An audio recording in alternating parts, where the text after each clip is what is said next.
ओम शांति। 9 दिसंबर 2024 के ईश्वरीय महावाक्य। पहले सुनते हैं मुरली के मुख्य पॉइंट्स। बाबा ने कहा, पद का सारा मदार है सर्विस करने पर। विनाश होने के पहले तुम्हें सबको बाप का परिचय देना है और रचना के आदि मध्य अंत का राज भी सुनाना है। यह ज्ञान तुमको सिर्फ एक बार संगम पर ही मिलता है, फिर इस ज्ञान का वर्षा आधा कल्प चलता है।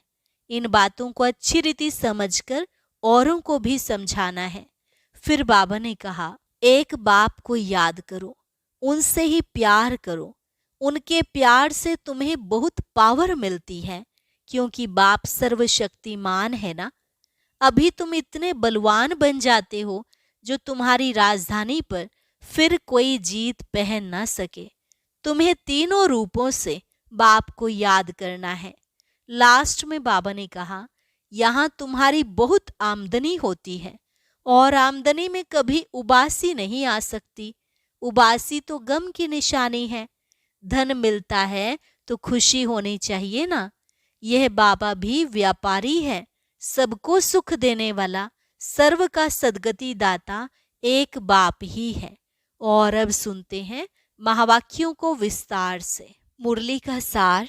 मीठे बच्चे, विनाश के पहले सबको बाप का परिचय देना है। धारणा कर दूसरों को समझाओ, तब ऊंच पद मिल सकेगा। प्रश्न, राजयोगी स्टूडेंट्स को बाप का डायरेक्शन क्या है? उत्तर, तुम्हें डायरेक्शन है कि एक बाप का बनकर फिर औरों से दिल नहीं लगानी है। प्रतिज्ञा कर फिर पतित नहीं बनना है।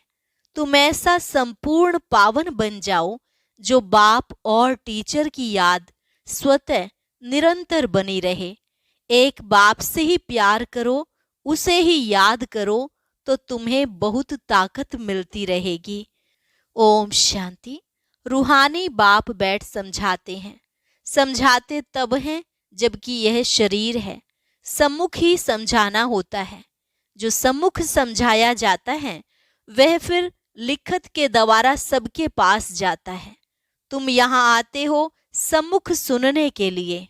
बेहद का बाप आत्माओं को सुनाते हैं। आत्मा ही सुनती है, सब कुछ आत्मा ही करती है इस शरीर द्वारा। इसलिए पहले पहले अपने को आत्मा जरूर समझना है। गायन है, आत्माएं परमात्मा अलग रहे बहुकाल। सबसे पहले पहले बाप से कौन बिछुड़ कर आते हैं यहाँ पार्ट बजाने। तुमसे पूछेंगे कितना समय तुम बाप से अलग रहे हो, तो तुम कहेंगे 5000 वर्ष। पूरा हिसाब है ना। यह तो तुम बच्चों को पता है कैसे नंबरवार आते हैं। बाप जो ऊपर में थे वह भी अभी नीचे आ गए हैं तुम सबकी बैटरी चार्ज करने। अभी बाप को याद करना है। अभी तो बाप सम्मुख है ना। भक्ति मार्ग में तो बाप के ऑक्यूपेशन का पता ही नहीं है। नाम रूप देश काल को जानते ही नहीं। तुमको तो नाम रूप देश काल का सब पता है। तुम जानते हो इस रथ द्वारा बाप हमको सब राज समझाते हैं। रचता और रचना के आदि मध्य अंत का राज समझाया है। यह कितना सूक्ष्म है। इस मनुष्य सृष्टि रूपी झाड़ का बीज रूप बाप ही है। वह यहाँ आते जरूर हैं। नई दुनिया स्थापन करना उनका ही काम है। ऐसे नहीं कि वहां बैठे स्थापना करते हैं। तुम बच्चे जानते हो बाबा इस तन द्वारा हमको सम्मुख समझा रहे हैं। यह भी बाप का प्यार करना हुआ ना। और कोई को भी उनकी बायोग्राफी का पता नहीं है। गीता है आदि सनातन देवी देवता धर्म का शास्त्र। यह भी तुम जानते हो। इस ज्ञान के बाद है विनाश। विनाश जरूर होना है। और जो भी धर्म स्थापक आते हैं उनके आने पर विनाश नहीं होता है। विनाश का टाइम ही यह है। इसलिए तुमको जो ज्ञान मिलता है वह फिर खलास हो जाता है। तुम बच्चों की बुद्धि में यह सब बातें हैं। तुम रचता और रचना को जान गए हो। हैं दोनों अनादि जो चलते आते हैं। बाप का पार्ट ही है संगम पर आने का। भक्ति आधा कल्प चलती है, ज्ञान नहीं चलता है। ज्ञान का वर्षा आधा कल्प के लिए मिलता है। ज्ञान तो एक ही बार सिर्फ संगम पर मिलता है। यह क्लास तुम्हारा एक ही बार चलता है। यह बातें अच्छी रीति समझकर फिर औरों को समझाना भी है। पद का सारा मदार है सर्विस करने पर। तुम जानते हो पुरुषार्थ कर अब नई दुनिया में जाना है। धारणा कर और दूसरों को समझाना, इस पर ही तुम्हारा पद है। विनाश होने के पहले सबको बाप का परिचय देना है और रचना के आदि मध्य अंत का परिचय देना है। तुम भी बाप को याद करते हो कि जन्म जन्मांतर के पाप कट जाएं। जब तक बाप पढ़ाते रहते हैं, याद जरूर करना है। पढ़ाने वाले के साथ योग तो रहेगा ना। टीचर पढ़ाते हैं तो उनके साथ योग रहता है। योग बिगर पढ़ेंगे कैसे? योग अर्थात पढ़ाने वाले की याद। यह बाप भी है, टीचर भी है, सतगुरु भी है। तीनों रूप में पूरा याद करना पड़ता है। यह सतगुरु तुम्हें एक ही बार मिलता है। ज्ञान से सदगति मिली, बस फिर गुरु की रस्म ही खत्म। बाप टीचर की रस्म चलती है, गुरु की रस्म खत्म हो जाती है। सदगति मिल गई ना। निर्वाण धाम में तुम प्रैक्टिकल में जाते हो, फिर अपने समय पर पार्ट बजाने आएंगे। मुक्ति जीवन मुक्ति तुमको दोनों मिल जाती है। मुक्ति भी जरूर मिलती है। थोड़े समय के लिए घर जाकर रहेंगे। यहाँ तो शरीर से पार्ट बजाना पड़ता है। पिछाड़ी में सब पार्टधारी आ जाएंगे। नाटक जब पूरा होता है तो सब एक्टर्स स्टेज पर आ जाते हैं। अभी भी सब एक्टर्स स्टेज पर आकर इकट्ठे हुए हैं। कितना घोर घमसान है। सतयुग आदि में इतना घोर घमसान नहीं था। अभी तो कितनी अशांति है। तो अब जैसे बाप को सृष्टि चक्र की नॉलेज है, तो बच्चों को भी नॉलेज है। बीज को नॉलेज है ना, हमारा झाड़ कैसे वृद्धि को पाकर फिर खत्म होता है। अभी तुम बैठे हो नई दुनिया की सैपलिंग लगाने अथवा आदि सनातन देवी देवता धर्म का सैपलिंग लगाने। तुमको पता है इन लक्ष्मी नारायण ने राज्य कैसे पाया। तुम जानते हो हम अभी नई दुनिया का प्रिंस बनेंगे। उस दुनिया में रहने वाले सब अपने को मालिक ही कहेंगे ना। जैसे अभी भी सब कहते हैं भारत हमारा देश है। तुम समझते हो अभी हम संगम पर खड़े हैं, शिवालय में जाने वाले हैं। बस अभी गए कि गए, हम जाकर शिवालय के मालिक बनेंगे। तुम्हारी एम ऑब्जेक्ट ही यह है। यथा राजा रानी तथा प्रजा सब शिवालय के मालिक बन जाते हैं। बाकी राजधानी में भिन्न भिन्न स्टेटस तो होते ही हैं। वहां वजीर तो कोई होता ही नहीं। वजीर तब होते हैं जब पतित बनते हैं। लक्ष्मी नारायण व राम सीता का वजीर नहीं सुना होगा, क्योंकि वह खुद सतो प्रधान पावन बुद्धि वाले हैं। फिर जब पतित बनते हैं तब राजा रानी एक वजीर रखते हैं राय लेने के लिए। अभी तो देखो अनेक वजीर हैं। तुम बच्चे जानते हो यह बहुत मजे का खेल है। खेल हमेशा मजे का ही होता है। सुख भी होता है, दुख भी होता है। इस बेहद के खेल को तुम बच्चे ही जानते हो। इसमें रोने पीटने आदि की बात ही नहीं। गाते भी हैं बीती सो बीती देखो, बनी बनाई बन रही। यह नाटक तुम्हारी बुद्धि में है। हम इनके एक्टर्स हैं। हमारे 84 जन्मों का पार्ट एक्यूरेट अविनाशी है। जो जिस जन्म में जो एक्ट करते आए हैं वही करते रहेंगे। आज से 5000 वर्ष पहले भी तुमको यही कहा था कि अपने को आत्मा समझो। गीता में भी अक्षर हैं। तुम जानते हो बरोबर आदि सनातन देवी देवता धर्म जब स्थापन हुआ था तो बाप ने कहा था देह के सब धर्म छोड़ अपने को आत्मा समझो और बाप को याद करो। मन मनाभव का अर्थ तो बाप ने अच्छी रीति समझाया है। भाषा भी यही है। यहाँ देखो कितनी ढेर भाषाएं हैं, भाषाओं पर भी कितना हंगामा है। भाषा बिगड़ तो काम चल न सके। ऐसी ऐसी भाषाएं सीख कर आते हैं जो मदर लैंग्वेज खलास हो जाती है। जो जास्ती भाषाएं सीखते हैं उनको इनाम मिलता है। जितने धर्म उतनी भाषाएं होंगी। वहां तो तुम जानते हो अपनी ही राजाई होगी, भाषा भी एक होगी। यहाँ तो 100 माइल पर एक भाषा है, वहां तो एक ही भाषा होती है।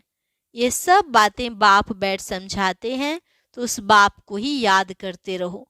शिव बाबा समझाते हैं ब्रह्मा द्वारा, रथ तो जरूर चाहिए ना। शिव बाबा हमारा बाप है। बाबा कहते हैं मेरे तो बेहद के बच्चे हैं। बाबा इन द्वारा पढ़ाते हैं ना। टीचर को कभी गले से थोड़े ही लगाते हैं।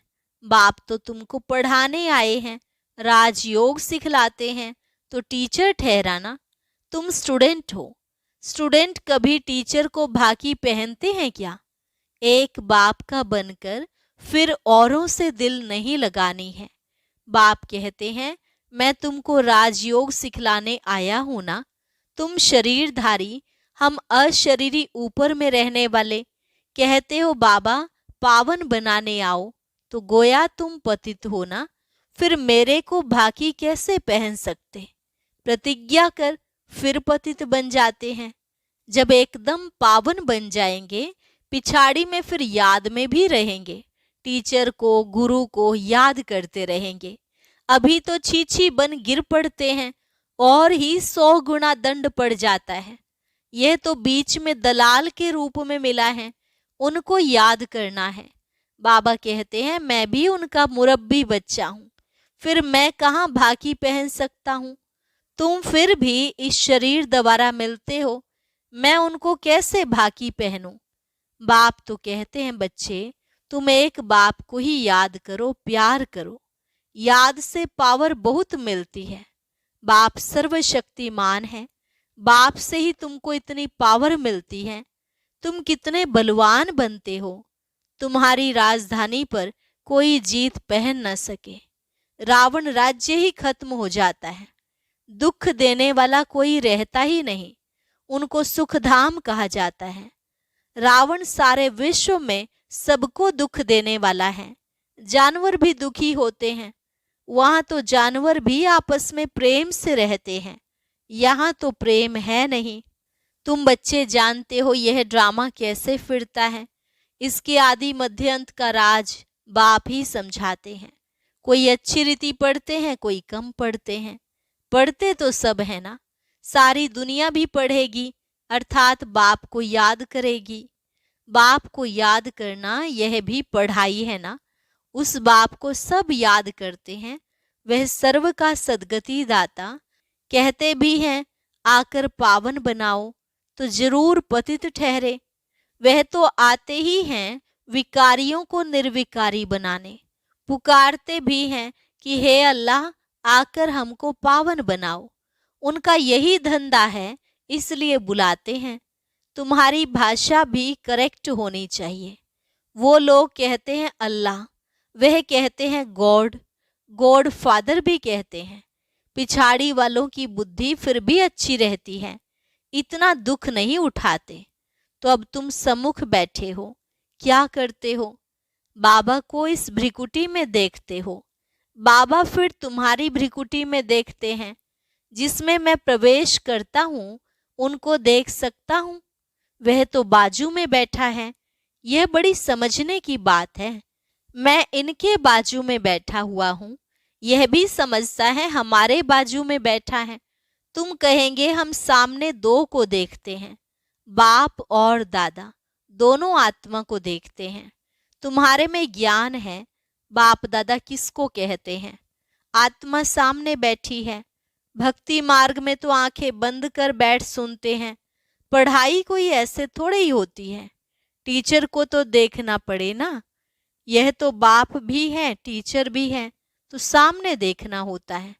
सामने बैठे और आंखें बंद हो, झुटके खाते रहें, ऐसी पढ़ाई तो होती नहीं। स्टूडेंट टीचर को जरूर देखता रहेगा, नहीं तो टीचर कहेंगे यह तो झुटका खाते रहते हैं, यह कोई भांग पीकर आए हैं। तुम्हारी बुद्धि में है, बाबा इस तन में है, मैं बाबा को देखता हूँ। बाप समझाते हैं ये क्लास कॉमन नहीं है जो कोई आंखें बंद कर बैठे। स्कूल में कभी कोई आंखें बंद करके बैठते हैं क्या? और सत्संगों को स्कूल नहीं कहा जाता है। भले गीता बैठ सुनाते हैं, परंतु उनको स्कूल नहीं कहा जाता। वह कोई बाप थोड़े ही है जिसको देखे।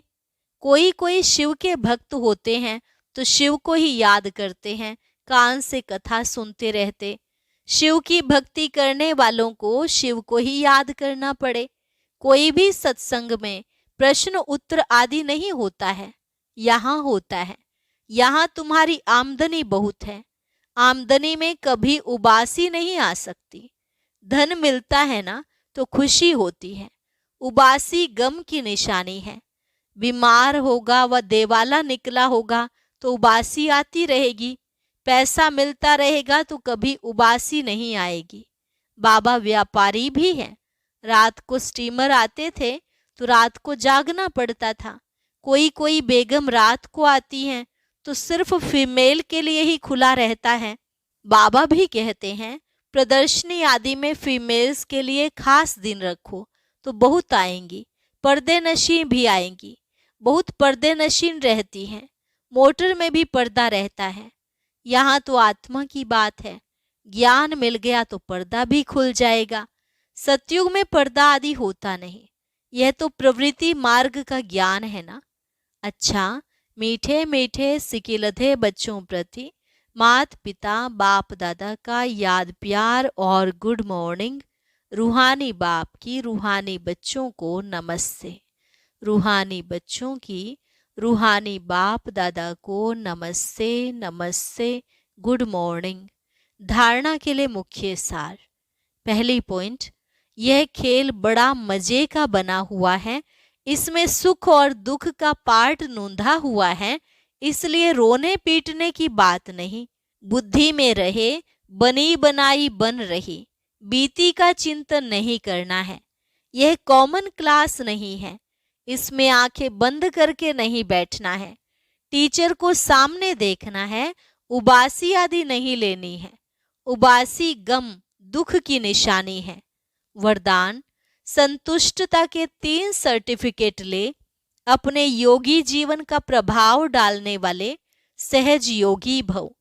संतुष्टता के 3 सर्टिफिकेट ले। अपने योगी जीवन का प्रभाव डालने वाले सहज योगी भव। संतुष्टता योगी जीवन का विशेष लक्ष्य है। जो सदा संतुष्ट रहते हैं और सर्व को संतुष्ट करते हैं, उनके योगी जीवन का प्रभाव दूसरों पर स्वतः पड़ता है।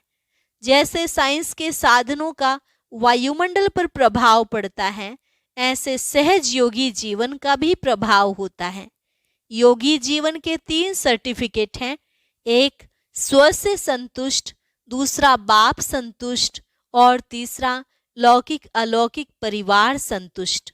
स्लोगन, स्वराज्य का तिलक, विश्व कल्याण का ताज और स्थिति के तख्त पर विराजमान रहने वाले ही राजयोगी हैं। बाबा ने कहा, जब मेरा परिवार मेरा घर ऐसे समझ लेते हैं तो फिर उसमें मोह हो जाता है। आज बाबा ने इस मेरेपन की बीमारी को खत्म करने के लिए एक दवाई दी है। वह दवाई कौन सी है, ये जानने के लिए सुनते हैं आज का अव्यक्त ज्ञान मोती।